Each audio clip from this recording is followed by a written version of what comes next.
years. I remember when I had joined the institute, we used to conduct at that time a program was going on that was faculty development program supported by Department of Science and Technology. We had 11 participants, and my colleague who was directing the program at that time, he mentioned that he had great difficulty in getting these 11 participants, the 11 nominations from different institutions. Somehow he could convince them, got those nominations, and the participants were there for about 3 weeks at that time, and many of them didn't know what for they were there at the campus and what they were going to do after attending the program on entrepreneurial faculty development program. Uh, Even institutions, I have no hesitation in telling that they also didn't have great idea that what entrepreneurship is and how it can help an institution. We have much water has flown into the Ganges and all other rivers since then. And today, EDI conducts about 15 to 20 faculty development programs in a year, all supported by Department of Science and Technology and other institutions. There are other 50 such faculty development programs are conducted, and in every program, we get at least 20 to 25 uh, participants, faculty members, professors who have chosen to participate. Those who are very clear, most of them are very clear that how they are going to engage themselves in entrepreneurial teaching, training, research, consultancy, and all that. This itself demonstrates the changes that we have seen in the ecosystem. Ecosystem the receptivity for in our context it is entrepreneurship. What an extent we are accommodating, we are prioritizing entrepreneurship, what kind of policies do we have, what importance government, non-government, other developmental institutions are providing, what kind of opportunities are emanating, what kind of business models are coming, what is the support mechanism, what kind of funding, credit, and other what you call mechanism of support which are critical for entrepreneurs. What are they existing? And it is not only by the central government, but also several state governments, including the state governments of Gujarat, Jharkhand. All they have prioritized entrepreneurship. Entrepreneurship is a priority today, and uh, you can also search for it. And I have seen that many institutions, the students also have been going for entrepreneurial career after the formal education is over. This is the change, and it's very encouraging because when knowledge entrepreneurs, I consider all those who are coming from peer institutions, knowledge entrepreneurs. When they create, uh, they are usually able to do it successfully, and this contribute to the employment creation, wealth generation, and all the things which are part of entrepreneurial objectives. Yes. It's fantastic. Right, sir. So thank you for talking about the entrepreneurial ecosystem, and as you rightly pointed out that there are different factors which contribute to the ecosystem. So the next question which builds on to this aspect is in terms of entrepreneurial motivation. And I know that you have done a lot of research in this space of entrepreneurial motivation. So would you like to share your thoughts with the viewers about what are the barriers to entrepreneurship and what is this entire construct of entrepreneurial motivation? Uh, Motivation refers, what is the triggering factor for a person to decide a career in entrepreneurship? Why he or she wants to venture into entrepreneurship? What is the reason? We say that you can be your own boss, the sky is the limit, make money, enjoy freedom, autonomy, everything is there. That is fine. So that could be one. Uh, I would let me talk about two specific motives, intents, referring to the global entrepreneurship monitor research with which EDI has been associated for last, I think, since 2012, we have been leading it in India. Uh, this global entrepreneurship monitor study was initiated by London Business School and Babson College. Babson College, you might be knowing that it is continuously and consistently it is being rated as a number one entrepreneurship school, which is based uh, in US. So they started this in 1999. India participated in 2000 and 2001. IIM Bangalore was doing this GEM coordination from India at that time. Sometime in 2002, the results of GEM were little puzzling at that time. One of the indicators was that what is total entrepreneurial activity index, early stage entrepreneurial activity index, what they used to call TEA. TEA. In the group of 18 to 65, that's the working age group. How many people either they have launched their ventures, doing something, or they intend to launch it very soon, and they might have completed at least up to 3.5 years kind of thing. So we take all those ratios and come up with one TEA value, total early stage entrepreneurial activity index. At that time, in 2002, India's TEA value was quite high, and some of the developed nations, those are innovation-driven countries. Singapore, like Japan, is there. Their activity index was quite low. Several other countries also something similar. So the researchers were little puzzled and they wanted to know that what could be the reason. So they went back to the data, tried to find out the correlates, and they came up with two entrepreneurial motives. What they called, one is opportunity-driven entrepreneurship, another is the necessity-driven entrepreneurship.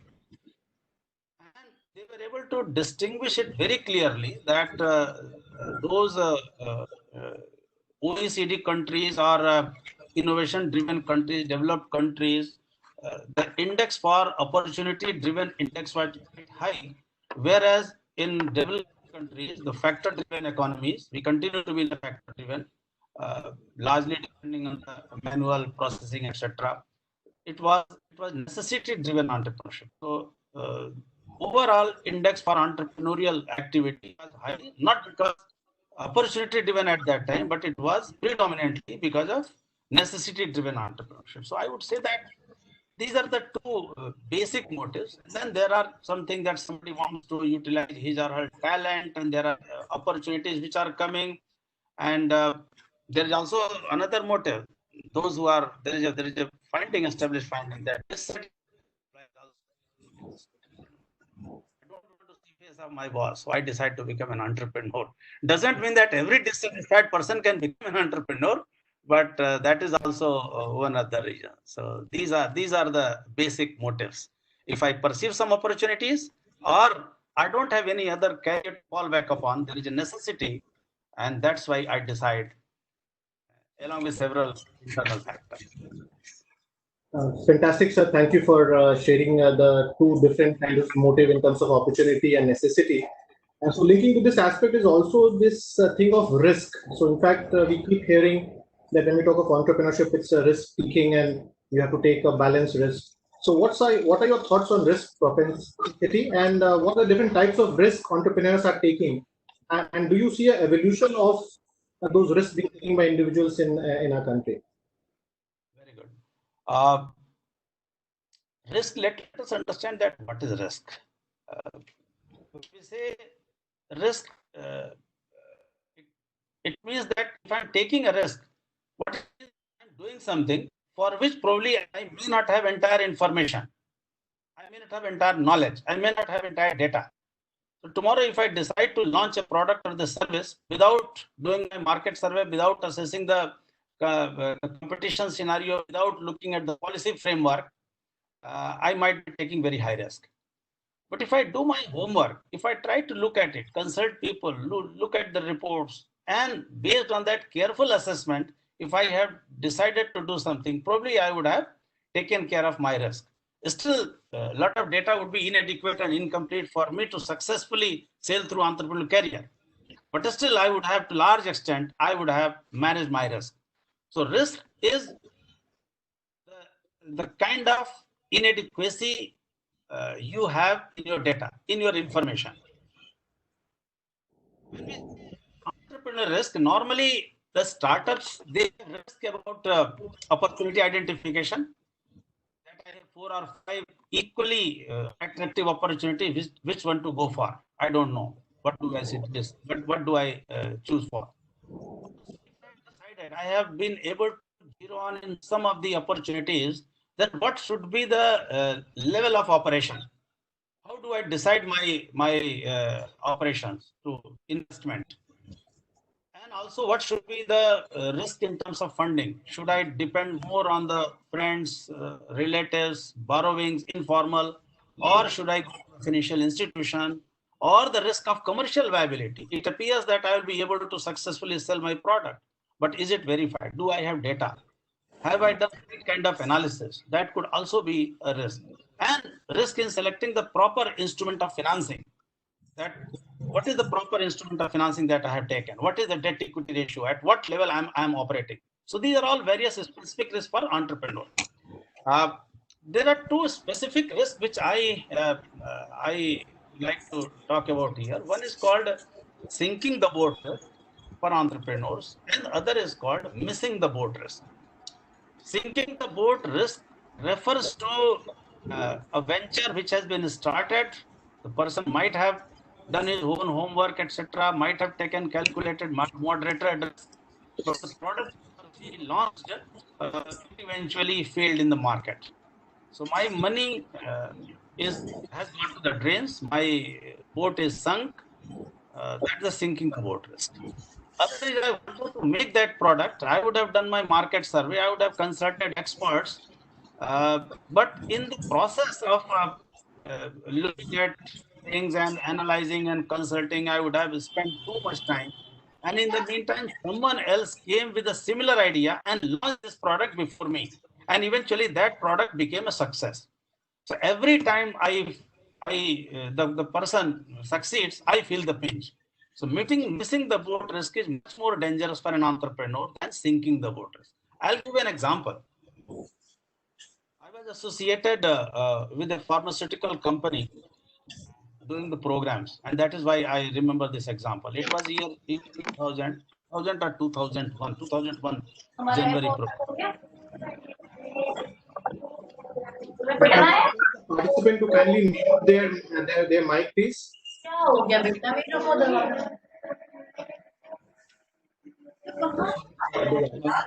This company with which I was associated.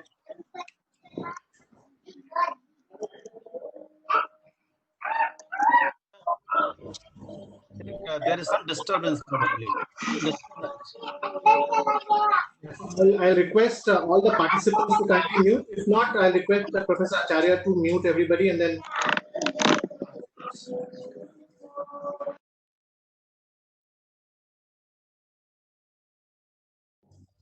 Yeah, thank you, Professor Acharya. Sir, I think you need to unmute yourself and then Professor Acharya, just help us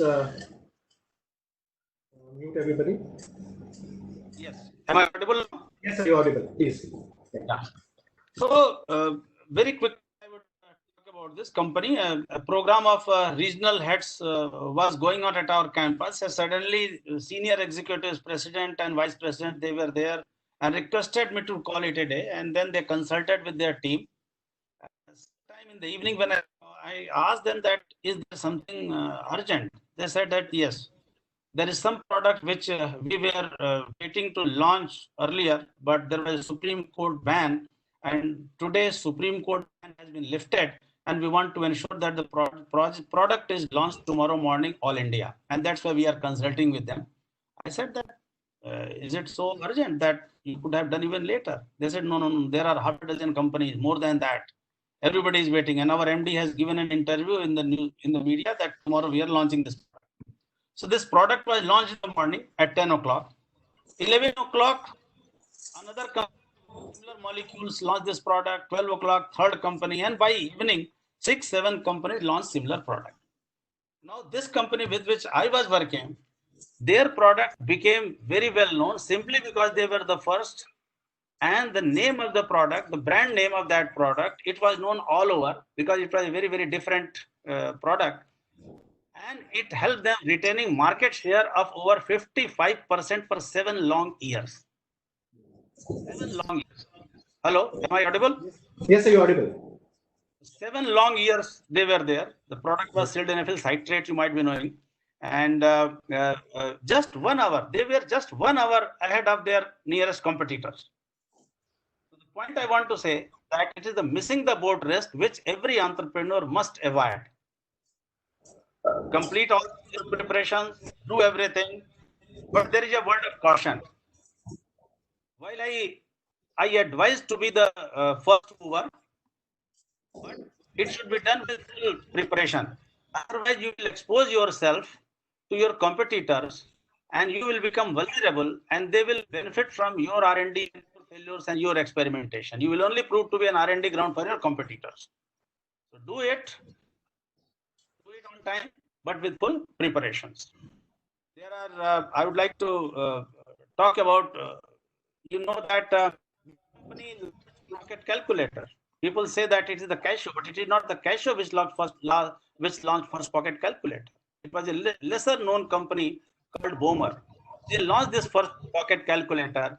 There were inherent difficulties. It was the basic product itself was a huge success, but they couldn't cope up with the demand. And that is how the Casio picked up from there, and Casio launched it. Nobody knows Boomer. So this is the risk that you, on one hand, you want to avoid the risk of failure, that the sinking the boat risk. You don't want to avoid missing the boat risk. You want to be the first mover, but do it with full preparation. Otherwise, somebody else will benefit from your experimentation. Yes. Fantastic. So I think it was an excellent example to demonstrate that what are the different kind of risks, and you talked about very two interesting risk, sinking the boat risk and missing the boat risk. I think I could already see participants are putting down their questions. I'll request them to keep doing so, because we'll be having almost 20 minutes for question and answer round. So please, if you have any question that you would like to ask the speaker, please put it on the chat box. So continuing our discussions, we talked about risk. Another element that is linked to risk is the entrepreneurial mindset, which I think you also touched when you're talking about the GEM report. So can you tell the audience about entrepreneurial mindset? What are the different aspects of that? And for a person who is trying to become entrepreneurial, how he should go about deciding which industry to target?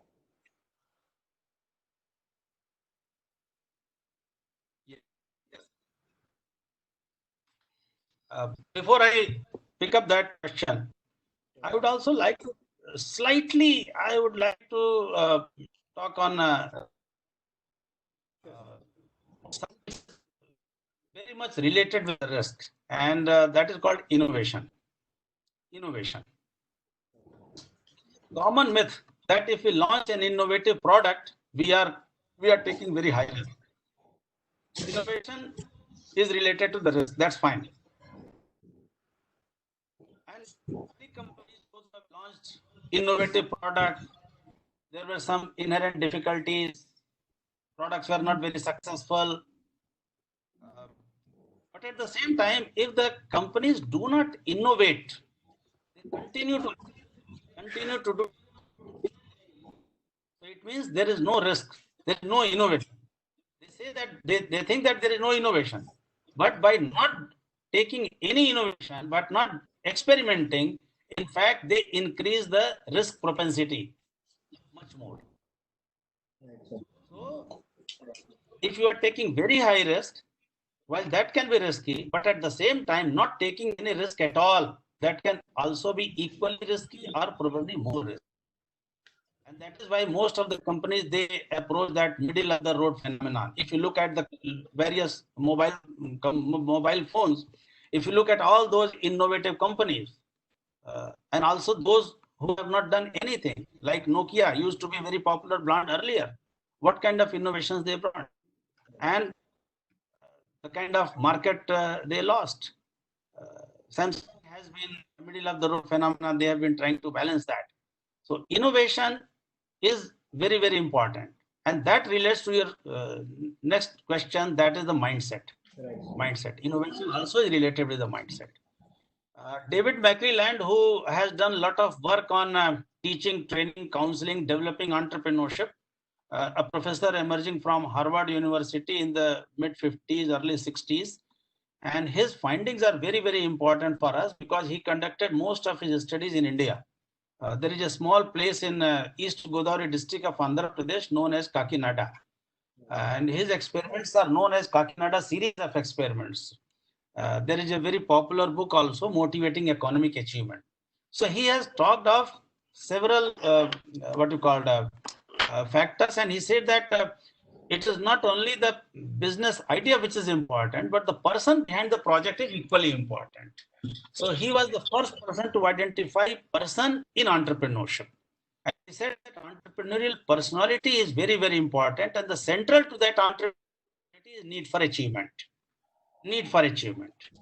So that is very, very, very important. And there were other studies, another study in which he himself was involved, and it was conducted again in 3 countries, India, Malawi, of Africa, and Ecuador, South America, to develop the list of entrepreneurial competencies through a variety of instruments, hard data, soft data, observation, assessment, psychometric testing, and they were able to pinpoint the 15 competencies, what they call soft skill competencies. And these competencies were found to be very much related with entrepreneurship, like initiative, seeing and acting on opportunities, persistence, information seeking, concern for quality, efficiency orientation, problem solving, self-confidence, concern for others' welfare, including the welfare of your employees, influence strategies, assertiveness, monitoring. All these are about 15 such competencies were identified through that research. And time and again, these researches have been validated and found to be very, very useful in developing that entrepreneurial personality. So I would say that these play a very, very important role, and every student must try to understand and practice that. Fantastic, sir. Thank you for kind of touching up on innovation and then talking about that how it moved from entrepreneurship as a construct to the individuals and personalities, and the 15 competencies that you've been talking about is just fantastic. So I could see, sir, there are again some interesting question coming up, and I will be requesting the respondents to take it up. But before that, sir, just building on what is happening in the environment today. So if you see with COVID-19 there, and also we are seeing economic slowdown. We also have seen some natural calamity that has happened. So in this current situation, what is your take on the growth of entrepreneurship in the country, and what is the need of the art from an entrepreneurship standpoint? Any difficulty, any problem, any challenge, it can be viewed as an opportunity. And COVID or the present situation is also not an exception. And a lot of youngsters, lot of enterprises, they have come up to the expectations of everyone else. They have launched some products. It might be what you call conventional products, but like face mask and sanitizers or something else, something related with this. But at least people right now, they have tried to meet the expectations of the environment or the challenges. I would say that this is just the right time for venturing into entrepreneurship. When the government's focus is also there on entrepreneurship, a lot of schemes are there. Earlier also, particularly this current government has been focusing fortunately on entrepreneurship. You know that Startup India scheme is there. Funds have been created. Startup Action Plan itself was unveiled by Prime Minister in 2016. Atal Innovation Mission is there. DIPP is there for Startup India. You know that Stand Up India is there. Stand Up India, every woman, irrespective of caste, creed, religion, belief, faith, etc., region, every woman and every SC, ST entrepreneur, every bank branch is supposed to finance one woman and one SC, ST every year. So there are 1.25 lakh bank branches in the country. What it means that 2.5 lakh enterprises can be promoted only through Stand Up India scheme. And only 25% equity they have to bring. So 75% can be financed. And also there is a mechanism, certain state governments have further done that out of that 25% of equity which entrepreneurs need to mobilize, about 10% state governments are providing. So what it means that for 10 lakh of enterprise, you are able to get about 8.5 lakh. Now this kind of opportunity is there. Mudra funding is there. CGTMSC is there, up to 2 crore without collateral one can get. Lot of opportunities are there. I would say state governments have started, even in case of migrant labor, they have started skill mapping and also connecting them with the local enterprises, and also inviting suggestions on what kind of industries can be focused to connect them with the right kind of employment opportunities. So I would say that COVID is a good opportunity. There's a challenge, and unless there is a challenge, there won't be an entrepreneurial response. So this is a perfect time when you have labor available, when the government focus is there, when the market is also down at that time for other products. Probably this can help. So I would say that they should go for it. And the kind of, I mean, earlier you asked a question that which kind of industry they should go. I would say that wherever you have little knowledge, wherever you have a little interest, based on that you can decide. There are 5 forces, 5 factors, which I would say that constellation of forces, based on which one can decide the kind of industry or enterprise I want to start. One is which meets your own personal values, belief, or societal values where you want to promote enterprise. That's number one. Number two is what kind of government policies support is there, like which kind of enterprises government has been trying to encourage, promote, support. Also, where credit linkages, infrastructure is available. Also, where political stability is there. Okay, if environment is not very stable, probably it might be a little difficult for you. And further, what kind of demonstrations have been there? The kind of enterprise somebody has started and has been successful. Narayan Murthy's success has motivated several to go for similar kind of ventures or IT ventures. Or if you have done some homework or somebody has referred some further empirical, theoretical, primary, secondary sources of information that you can have. Based on this, an entrepreneur should evaluate and try to develop his or her business model and make that first move. That is what the basic foundation for entrepreneurial opportunities here. Then there are several checklists about 12, 13, that whether it is based on the skill or import substitution, export orientation, local resources. All these methodologies are known. Yeah. Thank you, sir. I think we heard from you that we should try to see this COVID-19 as an opportunity, and also the different forces that you talked about are quite relevant. Just linking and building it from a participant standpoint, so I know that a lot of students are watching this webinar, and as students, for them, there's always this conundrum of whether they should go for a job or for a startup. So what would be your recommendations for the young and bright students on a career choice? We have so many entrepreneurs in our country. They have spoken about that.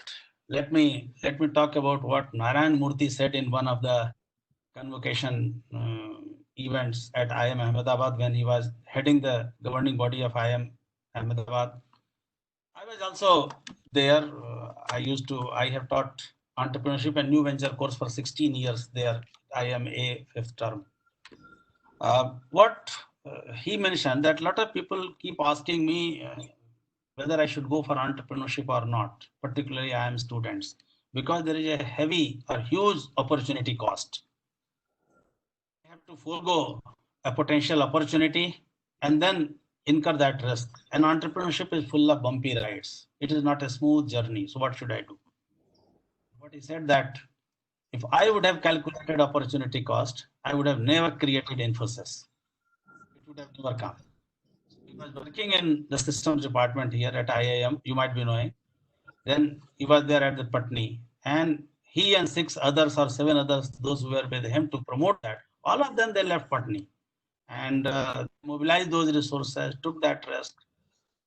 Entrepreneurs keep on doing it. Sanjeev Chandani I had invited in one of my class. He said that I came out of IIM in 1989, and we had 3 friends, and 2 of them, they joined some organization. They couldn't resist the temptation probably of the offer. I was the only one who was still struggling. I had a lot of difficulty. A lot of people convinced me that you leave it, but I continued with that. And somehow I was able to sail through, and today Naukri.com is a history. So initial, there could be hiccup, there could be difficulties. Anything that you want to do, which is unconventional, which is difficult, which is full of bumpy rides, probably some problems would come. I have not seen any entrepreneur who would not have failed even once. So failure and success, part and parcel. And resilient entrepreneurs, they know it very well that yes, the road that I am taking is full of ups and downs. Knowing it fully well, still they choose it and they make it a success. So I would say that if you want, go for entrepreneurship, number one. But because of some reasons, there could be some personal reasons also. We have done that entry barrier study, and there could be some personal reasons. Immediately, probably out of your campus, you may not be able to start. Doesn't matter. You join an organization, you pursue that organization, that job, deliver there. But if that entrepreneurship is there in you, you will still make a difference. You will act as an entrepreneurial manager, intrapreneur. That is also a great opportunity. You can excel as an entrepreneur. And try to bring in the core concepts of entrepreneurship in the practice over there. Identify opportunities for the organization. Let me give example of Mr. S.B. Dangaich. Rashmi Bansal has included his story. He came from 72 batch of IIM Ahmedabad, and he was hired by a big multinational company selling paints.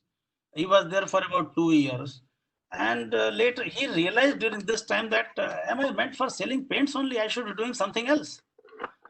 And then he quit the job and kept exploring other opportunities. There were people interested in taking him, but the moment they would come to know that he's from IIM Ahmedabad, they would shy away, thinking that do we have enough opportunity or enough job to hold him, his attention, or can we afford him his salary?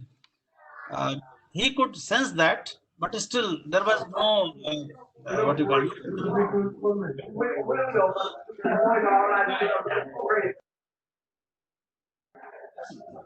He met this organization at Kadi, which was a textile company, Bharat Vijay Mills.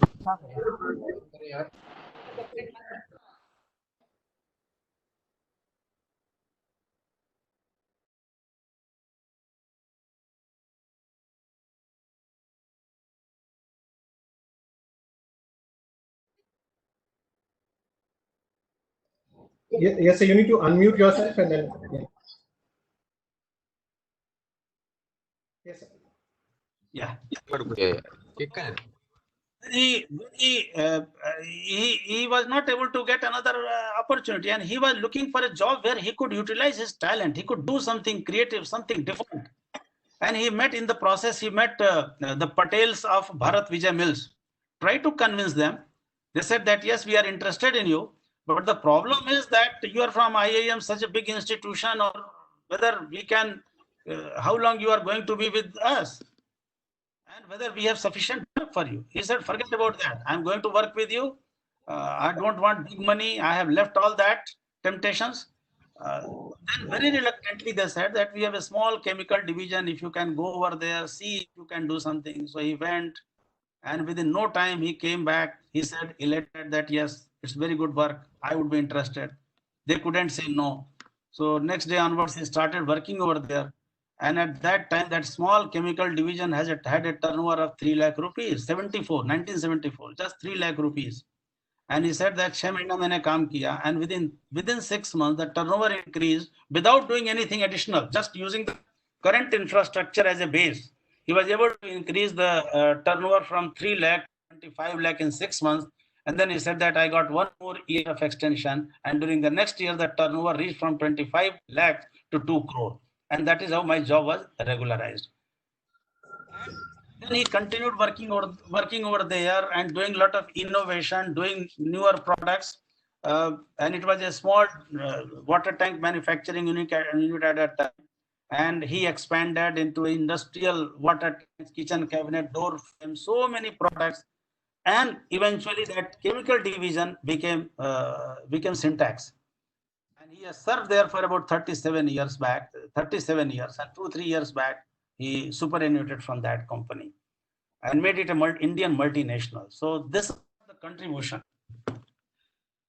When he was talking to students of EDI, one of the students asked him that, sir, it's highly inspiring listening to you,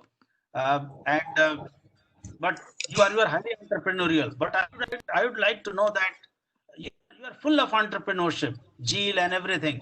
Why didn't you think of start your own company? आपने अपना खुद का क्यों नहीं शुरू करने का सोचा? He smiled and he said कि भाई, I am a pakka Marwadi. When I can do using someone else's money, why should I use my own money? So what it means that if you are an entrepreneurial person, you have that opportunity in every organization. I won't say that your student should immediately become entrepreneurs. No, certainly not. If they are confident, then yes. But if they have little doubt, they should work for 2 years, 3 years, try to make a difference over there, gain confidence, mobilize network, resources, and then whenever they feel confident, they can become entrepreneur. But entrepreneur is an entrepreneur. So whatever you do, that should get reflected. This is what my suggestion is. Fantastic, sir. I think it was wonderful, and I'm sure the students are going to get benefited through your word of wisdom. In fact, sir, before I now hand it over to Deepika and Srija, I just have a last question. So IIM Ranchi and EDI has recently signed an MOU for developing an incubation center at IIM Ranchi. Would you share some of your thoughts of what are the support the students and the budding entrepreneurs can get through a incubation support system? I would pass this question to Dr. Satyaranjan Acharya, who has been heading our incubation center. And he has been working with various institutions in the state, outside the state.